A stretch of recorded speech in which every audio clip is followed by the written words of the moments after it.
BRS నేత హరీష్ రావు మాట్లాడిన మాటలపై మనతో మాట్లాడడానికి ప్రభుత్వ విప్ ఎన్ఎం శ్రీనివాస్ రెడ్డి గారు ఉన్నారు. ఒకసారి మాట్లాడించేటువంటి ప్రయత్నం చేద్దాం. సార్, భూముల విషయానికి వస్తే ఈ ప్రభుత్వం వచ్చిన తర్వాత జిఎస్ఎల్ మెడికల్ ఇన్స్టిట్యూషన్స్ మరియు కిమ్యూ ఇంటర్నేషనల్ యూనివర్సిటీ భాగస్వామ్యంతో ఇండియన్ అలైన్డ్ ఎంబీబీఎస్ కోర్స్ అడ్మిషన్లు అందిస్తోంది నియో. ఎక్కడ కనిపిస్తే అక్కడ ప్రభుత్వ భూములు కానివ్వండి, ఎండోమెంట్ భూములు కానీ అన్ని భూములను అమ్ముతుంది.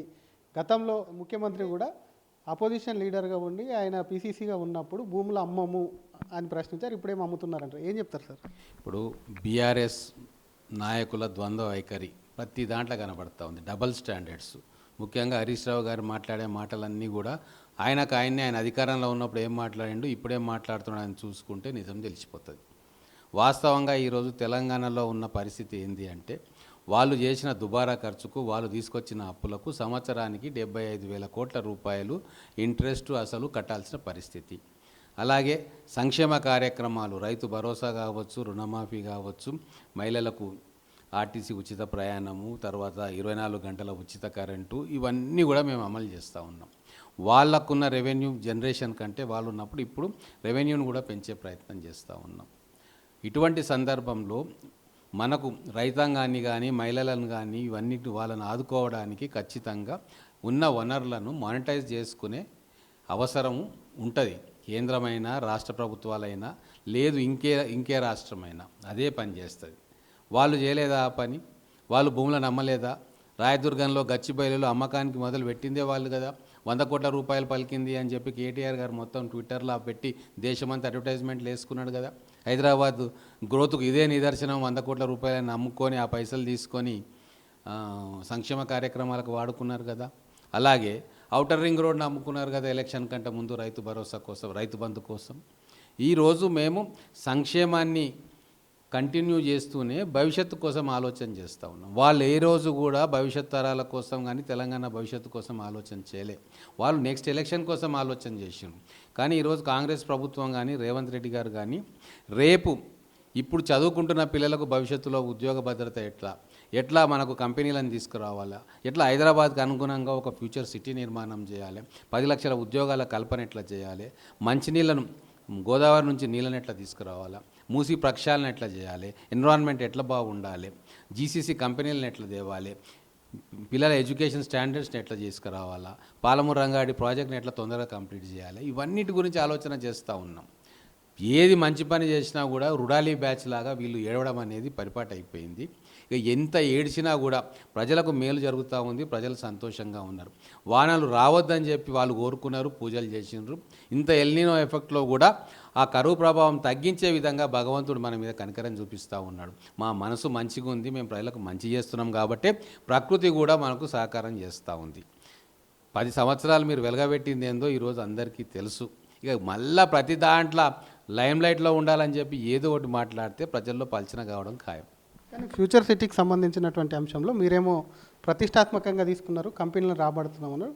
కేవలం ముఖ్యమంత్రి కుటుంబం కోసమే, ముఖ్యమంత్రి సోదరుల కోసమే తక్కువకు ల్యాండ్ ఇచ్చారు, 200 కోట్లు స్కామ్ జరిగి ఇట్లాంటివి ఎన్నో ఉన్నాయని చెప్పి బీఆర్ఎస్ ఆరోపణలు చేస్తుంది. మరొక పక్క బీజేపీ సైతం కూడా దీని మీద, ఈ ప్రభుత్వం మీద, పార్టీ మీద ఆరోపణలు చేస్తున్నటువంటి పరిస్థితి. ఆరోపణలు చేస్తారు, దాంట్లో ఏముంది, చేయనియండి. దానికి నేను శ్రీధర్ బాబు గారు కౌంటర్ ఇచ్చిండ్రు కదా.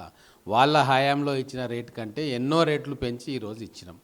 కోకాపేటలో 100 కోట్లకు పోయే భూమిని 1 రూపాయికి పార్టీ ఆఫీస్కి అమ్ముకున్న ప్రబద్ధులు వాళ్ళు ఏం మాట్లాడితే ఏం వినాల్సిన అవసరం మాకేముంది?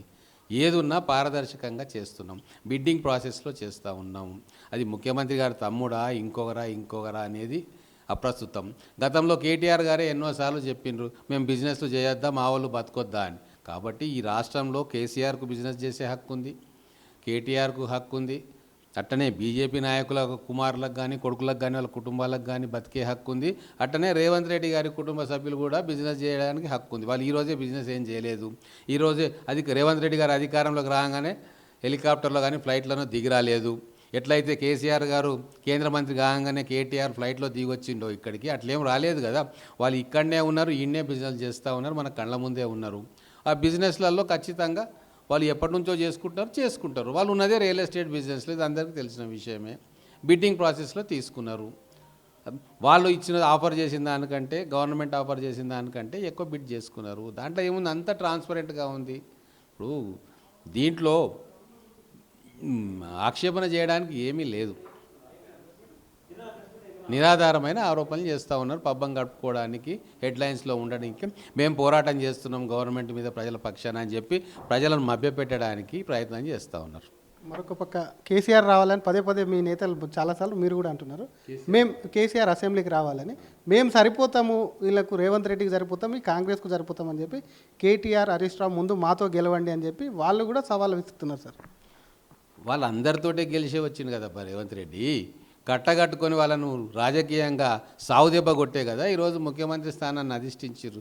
ఏమన్నా వంశపారంపర్యంగా వచ్చిందా రేవంత్ రెడ్డి గారికి ముఖ్యమంత్రి స్థానం? కాంగ్రెస్ పార్టీలో ఎంపీగా గెలిచి పిసిసి ప్రెసిడెంట్ అయ్యి ఇక్కడ కాంగ్రెస్ పార్టీకి సారథ్యం వహించి కేసీఆర్ను, కేటీఆర్ను, హరీష్ రావును, ఆ మొత్తం రాక్షస గణాన్ని అక్రమార్కులను ఓడగొట్టి ప్రజాస్వామ్యబద్ధంగా ఎన్నికై వచ్చిండు. ఇక దానికి మేము చాలు అంటే మీరు కాదు, మీ బాబు కూడా చాలడు. రేవంత్ రెడ్డి గారు ఏమీ లేనప్పుడే మిమ్మల్ని, మీ కుటుంబ సభ్యుల్ని, మీ కేసీఆర్ను కట్టగట్టి అవతల పడేసిండు. ఈరోజు అధికారంలో ఉన్నాడు, మంచి పనులు చేస్తూ ఉన్నాడు.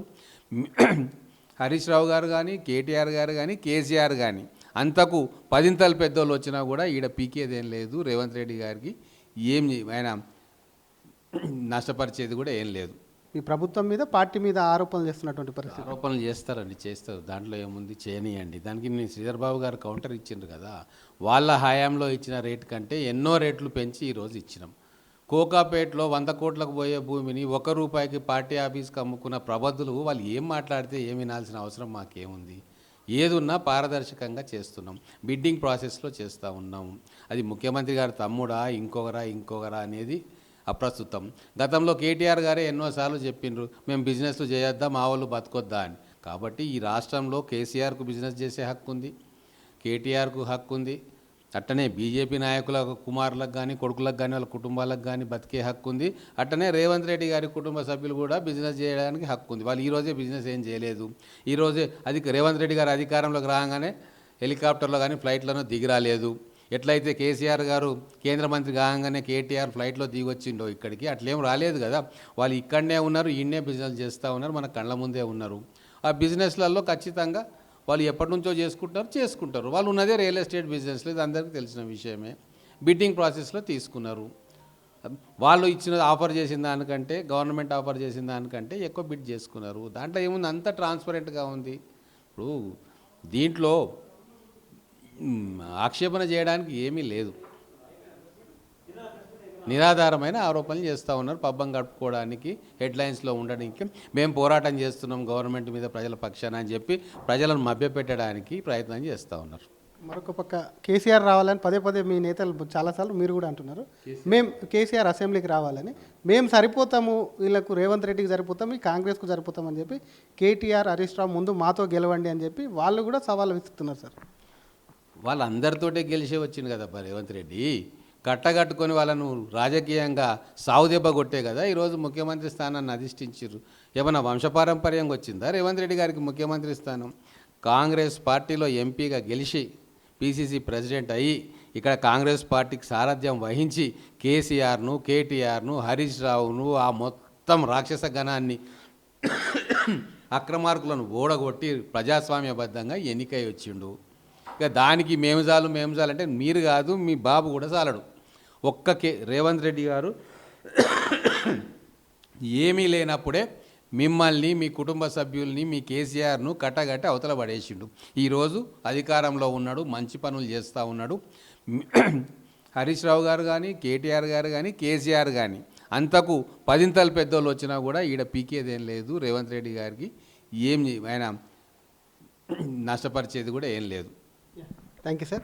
ఇది అసలు కుటుంబం అంతా కట్టగట్టుకుని వచ్చిన రేవంత్ రెడ్డి ఏం చేయలేరని చెప్పుకుని ముఖ్యమంత్రి సోదరులకు సంబంధించి కొత్తగా ఏం బిజినెస్ కాదు, ముందు నుంచి కూడా బిజినెస్ చేస్తూనే ఉన్నారు. అనవసరంగా కూడా ముఖ్యమంత్రి కుటుంబాన్ని బ్లేమ్ చేసే ప్రయత్నం చేస్తున్నారని చెప్తూనే భూముల అమ్మకానికి సంబంధించి గత బీఆర్ఎస్ ప్రభుత్వం అమ్మడం మొదలుపెట్టింది. వాళ్ళకంటే మెరుగ్గా బిడ్డింగ్కి సంబంధించి అంశంలో కానీ అన్ని కోణాలు ఆలోచించే భూముల విషయంలో కూడా ముందుకెళ్తున్నామంటూ కూడా ప్రభుత్వ విప్ ఎన్ఎం శ్రీనివాసరెడ్డి గారు అంటున్నారు.